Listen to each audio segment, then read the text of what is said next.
Bonjour et bienvenue sur Dad Goes Kitesurfing, la chaîne qui vous montre la vraie vie d'un débutant en kitesurf. Alors aujourd'hui on va parler du water start. Le water start quand on est débutant, c'est le Graal, c'est la figure imposée qui va nous permettre d'accéder au plaisir de la glisse. Alors attention, moi je suis encore débutant, donc c'est pas un tuto. D'ailleurs si vous voulez voir des tutos qui sont faits par des pros, je vous mets ça en description. Par contre c'est un retour d'expérience en tant que débutant avec les 6 conseils qui m'ont le plus servi à passer ce fameux water start. Allez, on y va?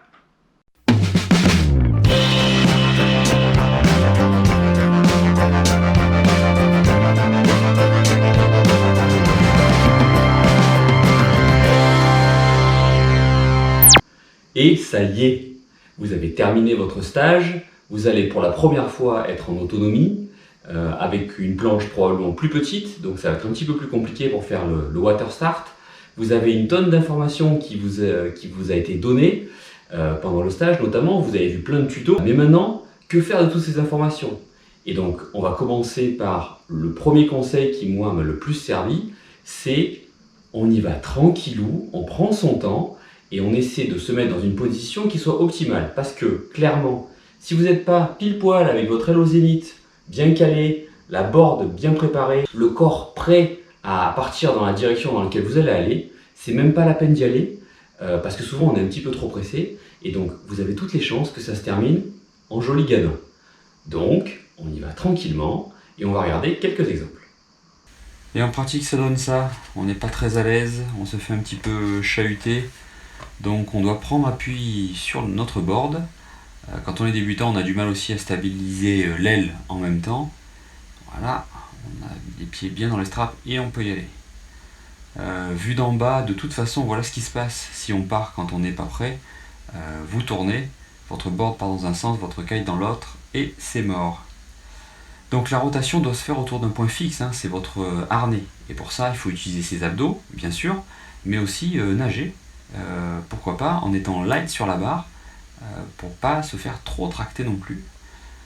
On attend un petit peu, on laisse passer, et voilà, on va pouvoir envoyer le water start. Autre situation, la situation dans laquelle votre board part dans un sens et le kite dans l'autre, toujours pareil, il faut essayer d'aligner en ne s'accrochant pas trop à la barre pour éviter d'être tracté. Et puis il y a des fois où ça bouge un petit peu plus, vous avez quelques vagues, il ne faut pas hésiter à déchausser au moins un pied pour éviter la rotation totale.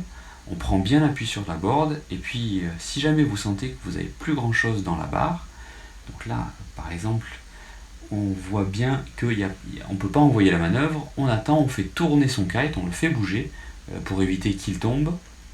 Et là, on est prêt et c'est parti. Deuxième conseil maintenant. On a passé beaucoup de temps et de concentration à regarder son kite, à regarder sa board, à bien se positionner. Donc ce deuxième retour d'expérience, c'est passer du temps à regarder autour de vous. Avant d'envoyer une manœuvre, il faut s'assurer qu'on va mettre personne en danger et qu'on a suffisamment d'espace. Et en tant que débutant, il nous faut beaucoup d'espace. Parce que bien entendu, on ne sait pas exactement dans quelle direction on va partir. Il est tout à fait probable que de temps en temps, on va se faire arracher ou qu'on peut retomber en arrière, perdre le contrôle de sa voile. Donc il faut qu'il y ait beaucoup de place autour de nous. On va voir quelques exemples en pratique. Il y a un petit gauche-droite et on y va franchement. On envoie le water start et c'est un magnifique eagle. Donc pour laisser passer, il y a un premier rider là, on garde son aile bien au zénith et tant pis si on perd un petit peu de cap. Il faut attendre que le plan d'eau soit clair. Et attention, un rider peut en cacher un autre. Le revoilà. Et là maintenant on peut y aller, on envoie. Donc ça y est, on est prêt, on est dans la bonne position, on a vérifié que c'était clair autour de nous, on va pouvoir envoyer le water start.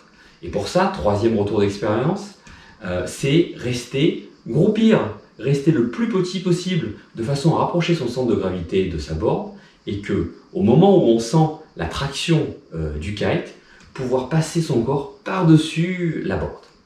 Bon alors là ça démarre pas trop mal, on est assez regroupé, on passe par-dessus la board et là, appui deux jambes alors qu'il faudrait appuyer plus sur le pied arrière et être plus light sur le pied avant. Allez, quatrième conseil maintenant, c'est anticiper la direction que va prendre votre board. Ça, c'est quelque chose que j'ai eu du mal à intégrer.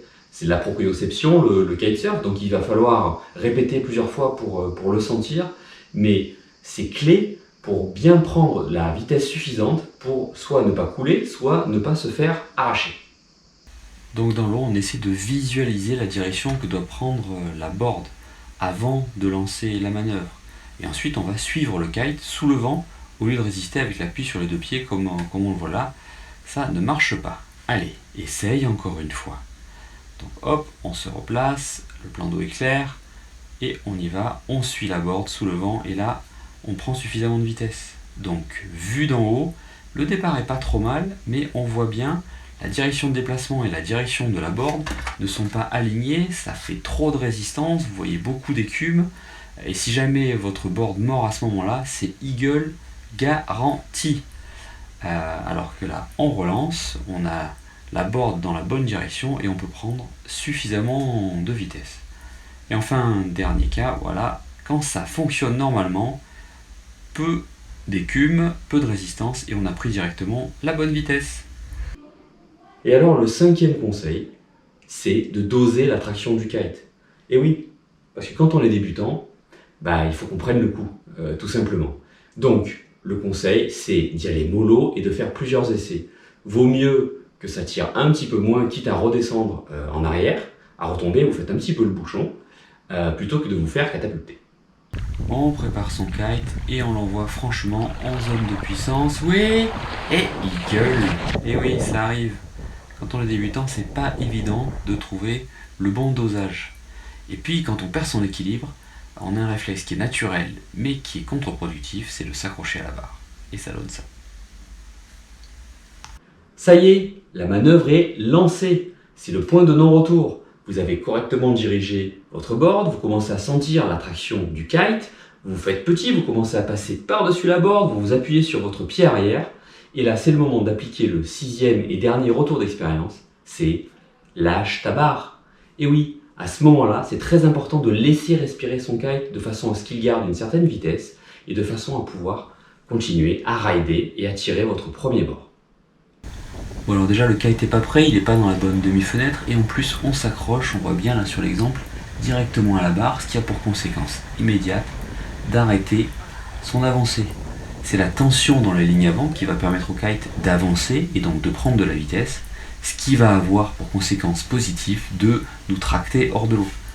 Donc là c'est pareil, kite complètement étouffé, ça marche pas, on va relancer, lâche ta barre, mais lâche ta barre! Ah, ça y est, c'est parti. Enfin, pas pour longtemps.